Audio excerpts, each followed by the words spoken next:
Hello students. किसी भी exam की तैयारी करने के लिए इंग्लिश ग्रामर बहुत महत्वपूर्ण भूमिका अदा करती है। और अंग्रेजी ग्रामर को अगर हम रूल्स के साथ पढ़ने जाते हैं तो मजबूती तो हमको मिल जाती है, लेकिन हमको बहुत सारी चीज़ें दिमाग में याद करना होती है। तो मैं मेरे पिछले एक वीडियो से और इस वीडियो में मैं इस चीज़ को लेकर आया हूँ कि आपको इन सारी ग्रामर्स के रूल्स को ज़्यादा याद ना करना पड़े और शॉर्ट ट्रिक्स में आप ये सारी चीज़ें याद रख लें। देखिए, मैंने मेरे पिछले वीडियो में फिल इन द ब्लैंक्स बहुत सारे बताए थे। अब इस वीडियो में भी मैं कुछ चीजें आपके सामने लेकर आया हूं जो एग्जाम्स में पूछी जाती है और specially 9th 10th 11th 12th exams में ये विशेष रूप से पूछी जाती है। तो देखिए, हमारे आज के लर्निंग आउटकम से हम सीन्स फॉर पढ़ेंगे, इन ऑन एट पढ़ेंगे, इन टू और इन में डिफरेंस, अपॉन और ऑन में डिफरेंस पढ़ेंगे, एंड और बट में पढ़ेंगे, और बिकॉज सो और ऑन। ठीक है। अब देखिए, मैंने कुछ सेंटेंसेस लिख रखे हैं। हम सबसे पहले पढ़ते हैं सीन्स और फॉर। अब देखिए, सीन्स और फॉर में क्या डिफरेंस है।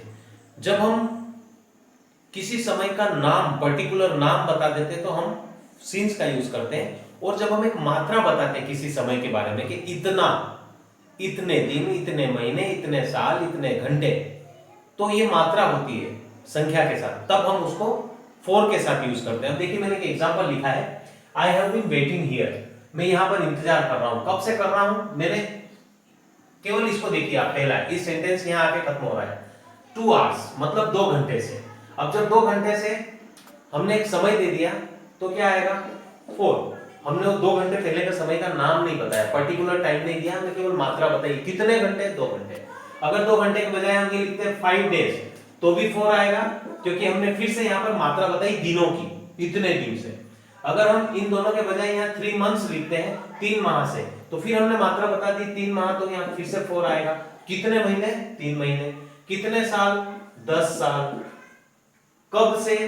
लॉन्ग टाइम से। देखिए, बहुत लंबे, बहुत समय से। हमने फिर भी समय नहीं बताया, एक लंबे समय से, अप्रोक्सीमेट टाइम बता दिया, या बहुत कम समय से। तो ऐसी स्थिति में 4 आता है। अब आप देखिए, सीन्स और फॉर में अगर कंफ्यूजन हो तो इनके अलावा अगर कुछ भी आ जाता है तो आप सीन्स लिखेंगे। अब सीन्स क्या होता है मैं आपको बताता हूं। देखिए, एक सेंटेंस मैंने लिखा है, she has been playing chess. वो चेस खेल रही है। कब से खेल रही है? 10 o'clock, 10 बजे से। अब मैंने एग्जैक्ट टाइम का नाम बता दिया। अब मैंने मात्रा नहीं बताई कितने घंटों से, मैंने टाइम बता दिया 10 बजे से। तो जब एग्जैक्ट टाइम आ जाता है तब हम सीन्स का यूज कर सकते हैं, करते हैं, जब क्योंकि टाइम का नाम आ गया है ना।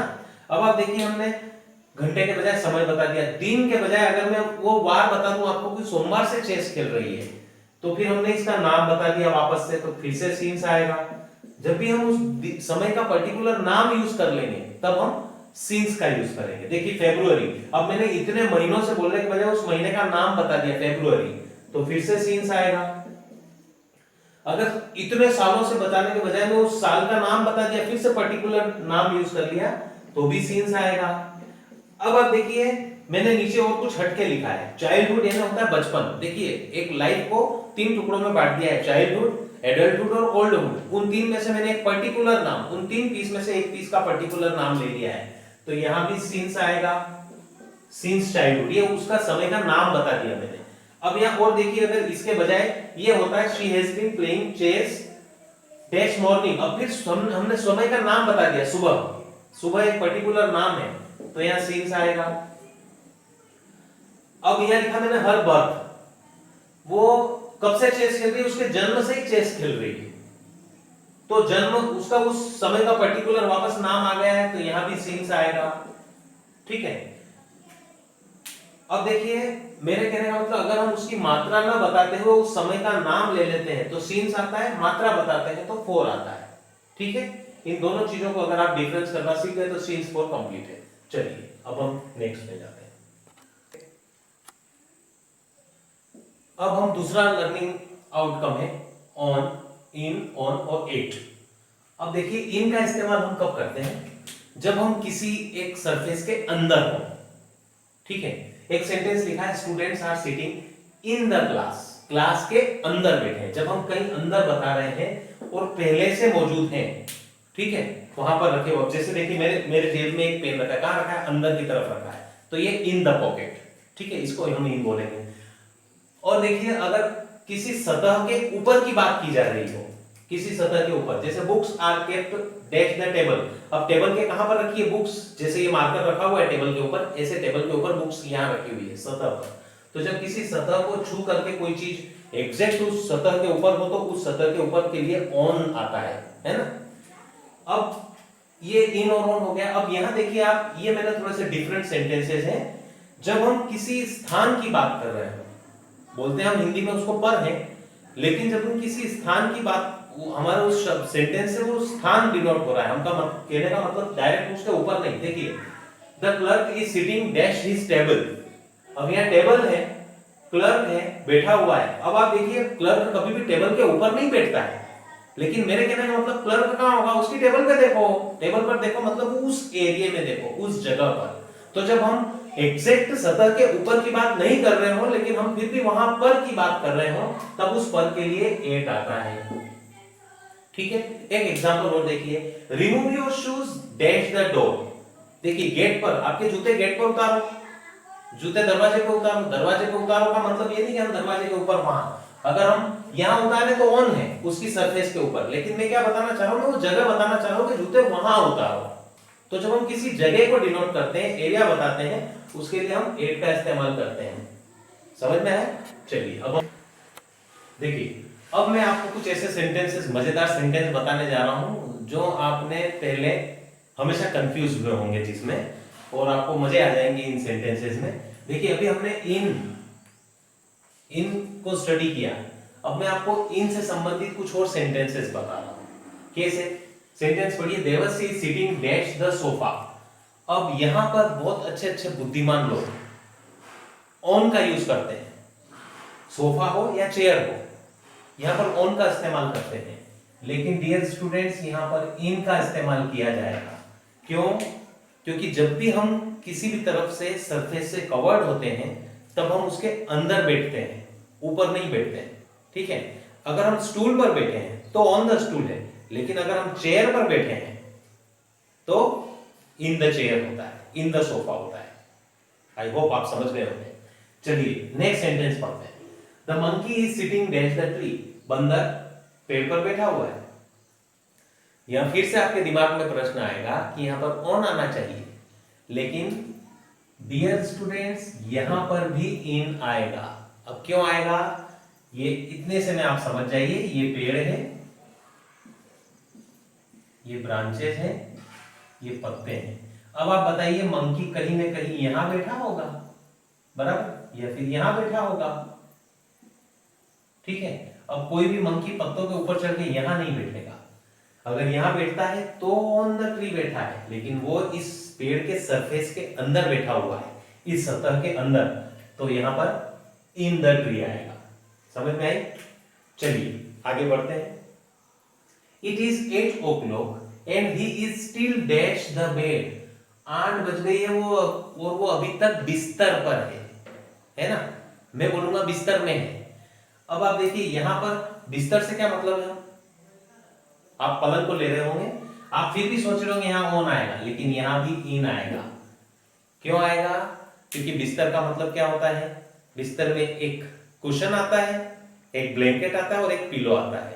तो जब ब्लैंकेट का यूज किया जाता है तो हमेशा उसको इन में काउंट किया जाता है, और जितनी चीजें बेड में यूज होती है हम सभी को काउंट करके चलते हैं।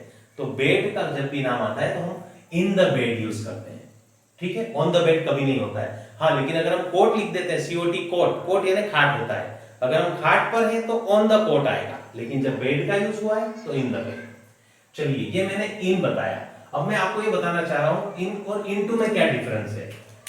ये जब हम कहीं ऑलरेडी अंदर हैं, जैसे students are sitting in the class, तो हम इन यूज करते हैं जब पहले से अंदर है। एक सेंटेंस पढ़िए, प्रेरक इज डैश द हॉल।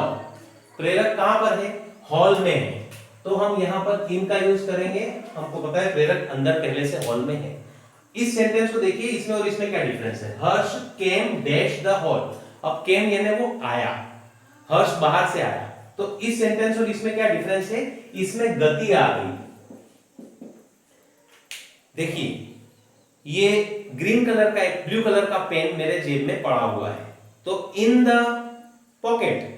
और ये जो ब्लैक व्हाइट बोर्ड मार्कर है, मैंने इसको भी जेब में रख दिया। अब इसको जेब में रखने में बाहर से अंदर तक जाने की गति है, तो ये into the pocket. One pen was already in my pocket and I kept another pen into my pocket. ठीक है, ये डिफरेंस समझ में आया? चलिए ओके ओके चलिए अब हम चलते हैं ऑन और अपॉन। देखिए बुक्स आर केप्ट, बुक्स रखी हुई है। कहां रखी हुई है? टेबल के ऊपर। पहले से रखी हुई है तो ऑन आएगा, लेकिन अगर उस ऊपर के रखने में गति आ जाती है तब हम ऑन के बजाय अपॉन का यूज करते हैं। अब आप देखिए cat, the cat jumped dash the table. अब बिल्ली टेबल पर कूदी। अब उसके कूदने में क्या है? गति है। तो गति है तो क्या आएगा? अपॉन। दोनों में डिफरेंस समझ में आ गया? चलिए अब ये तो थे हम प्रीपोजिशन पढ़ रहे थे। अब मैं आपको बता रहा हूं एंड और बट। यहां तक हम देख चुके हैं। एंड और बट में क्या डिफरेंस है? ये कंजंक्शन से मैं आपको एग्जाम के हिसाब से प्रिपेयर कर रहा हूं, शॉर्टकट में जितनी ट्रिक्स में हम लोग तैयारी कर सके। अब आप देखिए एक सेंटेंस लिखा हो, he is a good singer dash a good dancer. अब देखिए जब हम किसी नाउन की दो पॉजिटिव कैरेक्टरिस्टिक्स एक साथ बताएं या दो नेगेटिव कैरेक्टरिस्टिक्स, मतलब अगर हम एक ही फ्लो में जा रहे हैं, एक ही तरफ जा रहे हैं, तब हम एंड का इस्तेमाल करते हैं। देखिए ये भी एक अच्छी बात बताई उसके बारे में, ये भी अच्छी बात बताई। जब दोनों पॉजिटिव बात बताते हैं या दोनों नेगेटिव बात बताते हैं एक जैसी, तो हम एंड का इस्तेमाल करते हैं कि वो एक अच्छा सिंगर है और एक अच्छा डांसर है। लेकिन जब हम दो अपोजिट बातें करते हैं, एक पॉजिटिव और एक नेगेटिव, तब बीच में बट से कंबाइन किया जाता है। देखिए ही सिंग्स नाइसली, वो अच्छे से गाता है।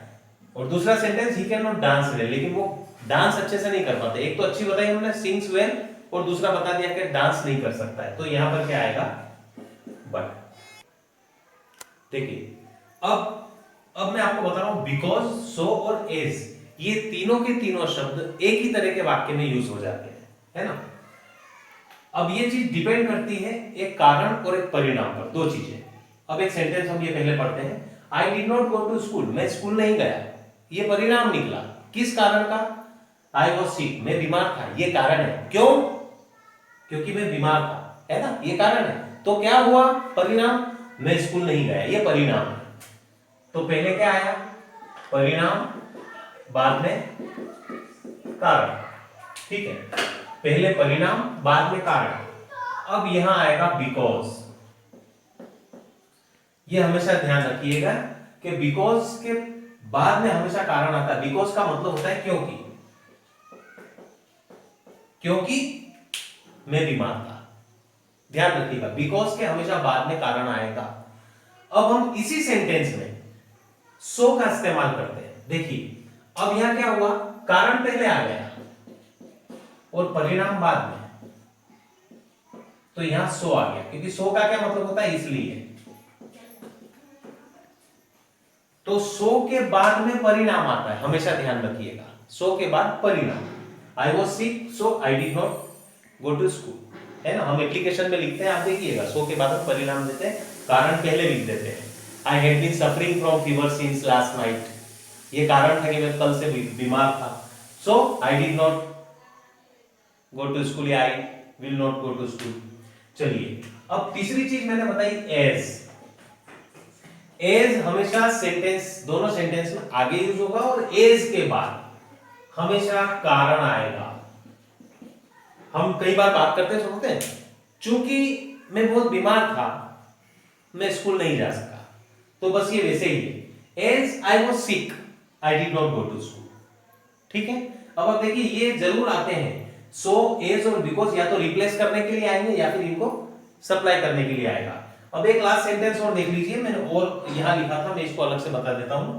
और का मतलब होता है या, यहां पर हम इसको यूज करेंगे नहीं तो, नहीं तो, अदरवाइज। और अदरवाइज एक ही बात है। ये अक्सर पूछ लेते हैं बट और इनमें, लेकिन और का मतलब आता है अदरवाइज, नहीं तो। वर्क हार्ड, काम करो, नहीं तो, वरना यू विल फेल, आप फेल हो जाओगे। ठीक है, तो ये कुछ चीजें हैं मैंने आपको बताई है। ये वीडियोस आप देखें, इसके पहले वाला वीडियोस देखें, और दोनों मिला करके जो 10 नंबर के फिल इन द ब्लैंक्स आते हैं, आपकी प्रिपरेशन ऑलमोस्ट कंप्लीट हो गई है।